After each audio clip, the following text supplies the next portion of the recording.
آهسته چشمانم را باز کردم و به صفحه روشن تلویزیون خیره شدم. دستم را دراز کردم و کنترل را از پایین مبل برداشتم. با نشستنم روی مبل تلویزیون را خاموش کردم. نگاهم را سمت پنجره چرخاندم و با دیدن هوا که رو به تاریکی میرفت با جهشی از سر جایم بلند شدم و به ساعت بالای مبل خیره شدم. با دیدن ساعت 6:30 با استرس به طرف اتاق دویدم. شلوار کتان سیاه رنگم را از روی زمین برداشتم و با سرعت پا کردم.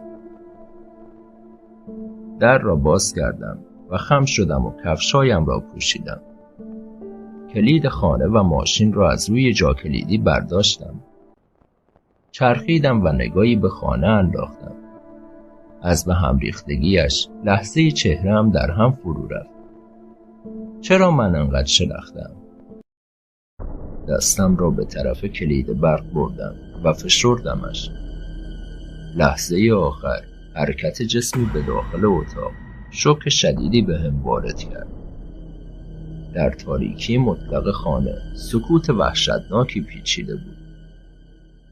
به کمک نوری که از چراغ‌های راه پله به داخل میتابید قسمتی از خانه را میتوانستم ببینم. با صدای قدم برداشتن شخصی سریع عقب گرد کردم و در را با ترس محکم بستم. با شنیدن صدای بلند در به خودم آمدم و به در خیره ماندم. ناگهان صدای بلند دیگری به گوش رسید. انگار کسی از داخل خانه مشت محکمی روی در نشاند. با صدای شکستن شیشه از کنارم با ترس به سمت صدا چرخیدم. فریدی با همان لباسهای داغون همیشگیش ایستاده بود و با ترس بهم خیره شده بود. به لیوان شکسته روی سرامیک‌های سفید رنگ زیر پایمان خیره شدم. دوباره به چهرهش خیره شدم که گویی قدرت حرف زدن را نداشت. مگر چه دیده بود که این گونه او را ترسانده بود؟ به عقب چرخیدم و با دیدن رد ناخن‌های عمیقی روی دیوار نفس من هم برای ثانیه‌ای حبس شد. نزدیکتر رفتم و بهش خیره شدم. قطره‌های کوچیک خونی که روی رد ناخن‌ها بود برای لحظه‌ای حالم را بد کرد. بی توجه به فریدی به طرف آسانسور حرکت کردم. بعد از مدت‌های طولانی این بار شانس به یاریم آمد و آسانسور در طبقه خودم بود. با وارد شدنم دکمه همکف را فشردم و سرم را به آینه چسباندم. بغض نشسته در گلویم حالم را دگرگون ساخت. بی توجه به موزیک اعصاب خورد کنی که در فضا پیچیده بود نفسم را بیرون فرستادم. قطره اشک کوچکی از میان پلکایم بر روی گونه‌هایم جاری شد. چشمانم را باز کردم و با دیدن شخص بلندقدی در آینه که پشت سرم ایستاده بود با ترس به عقب چرخیدم. با روبرو شدن با فضای خالی آسانسور آب دهانم را با استرس شدیدی خورد دادم. تپش‌های دیوانه‌وار قلبم در موسیقی که در محیط پیچیده بود گم شد. با فکری که در سرم نشست آهسته و لرزان سرم را به عقب چرخاندم و در آینه نگاه کردم.